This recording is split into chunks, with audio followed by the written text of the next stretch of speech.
Greetings and welcome to Spiritual Magic Journey. Hi guys, I just wanted to share with you information on how to use your new pendulum or pendulum, depending on how you like to pronounce it. This is only 3 I have here. I've got like 4 or 5 more. But so you've picked out your new pendulum. What do you do next? So when you get your new pendulum and you bring it home, you can cleanse it. There are several different ways you can cleanse a pendulum. You can use salt water, let it soak overnight in salt water. You can use sage. You can bury it in the ground. You can lay it out in the moonlight. Put it in the sun. So there's many different ways you can cleanse your pendulum. And this is a rose quartz pendulum that I have, that I use often. These are just the pendulums I have here in my spirit room. This one it's got a rose quartz on the end. It's also got a lot of crystal chips and stones in it. And you see how that moves in the liquid. And I've got the chakra pendulum. I've got one, beside my bed in my drawer, in the dresser drawer beside my bed. I've got one in my vehicle. I've got one, a few others just that are lying around.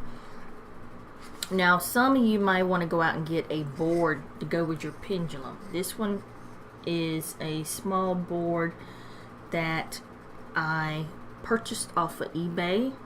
So you can look for a board. You may want to make your board. This is a handmade board, so it's made out of wood, and I like that. I seen this, I gotta have that.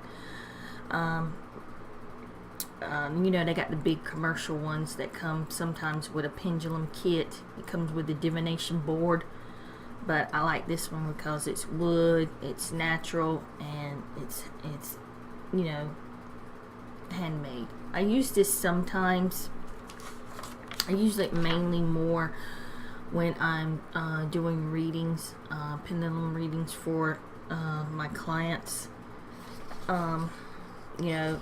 Before the pendulum board, I just use plain paper, and you can really,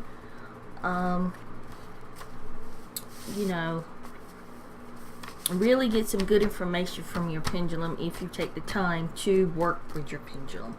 So for example, when you first get your pendulum, you want to work with it. See which way is going to be yes for you, and see which way is going to represent no, and see which way is going to represent not sure or maybe, or you don't know, whichever one you want to choose. You can either put that on paper, or you can just hold your pendulum and say, "Show me yes."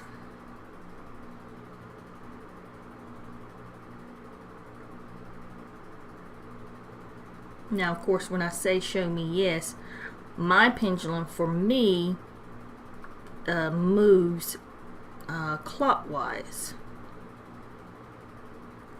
like the hands on a clock, which is the right. It goes to the right for me. And I can say, "Show me no, please."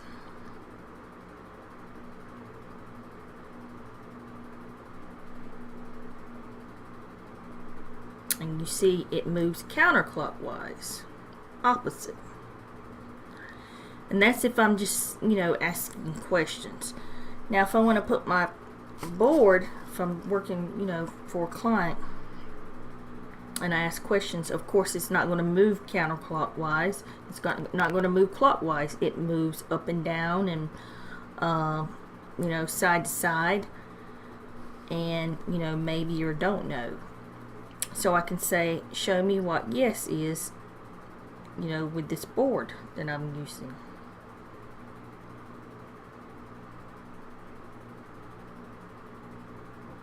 And it follows it.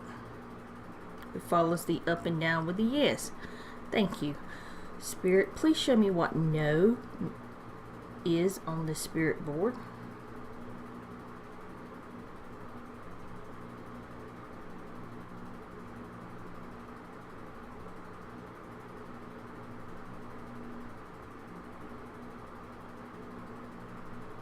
and it moves side to side.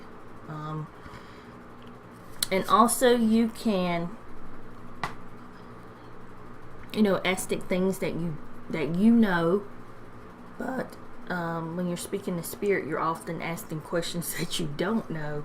Sometimes spirit will answer you. Sometimes it's best that you don't know, because it may affect an outcome, particular outcome, for a situation. Say that you may do something different than you might have if you knew the answer.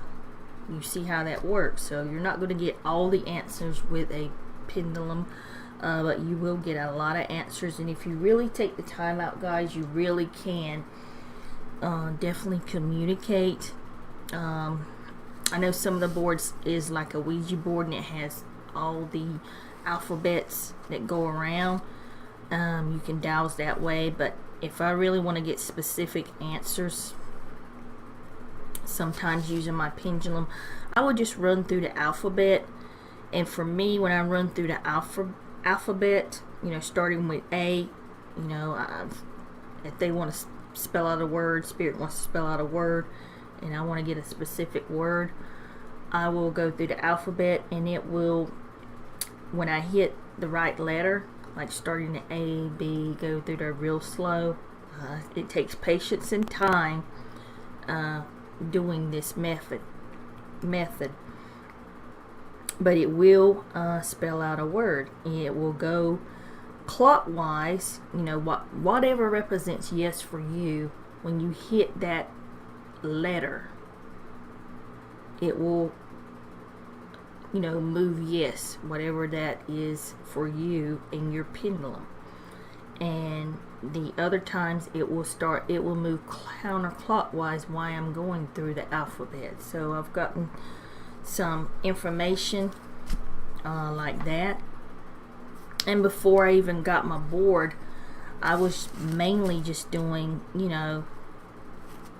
little things like this. Yes, no, yes, sorry, and no. So I did little things like this on paper. Let me write that out better.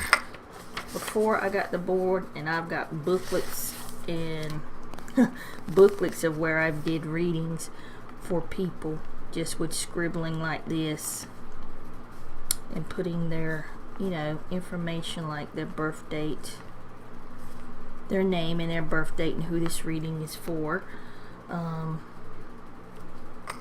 then ask them the questions, and it would move perfectly like that with what I've got drawn out, with yes and yes, no and no. It would move side to side like that. So that's up to you how you want to work with your pendulum, but it's a good divination tool to have. I love mine. I use them probably daily, on a daily basis, but always use them with good intentions, or you might not be happy with the answers you get. I just say that. So I just wanted to share this video with you guys on how to use your new pendulum. Thank you. I love you. Blessings. Namaste.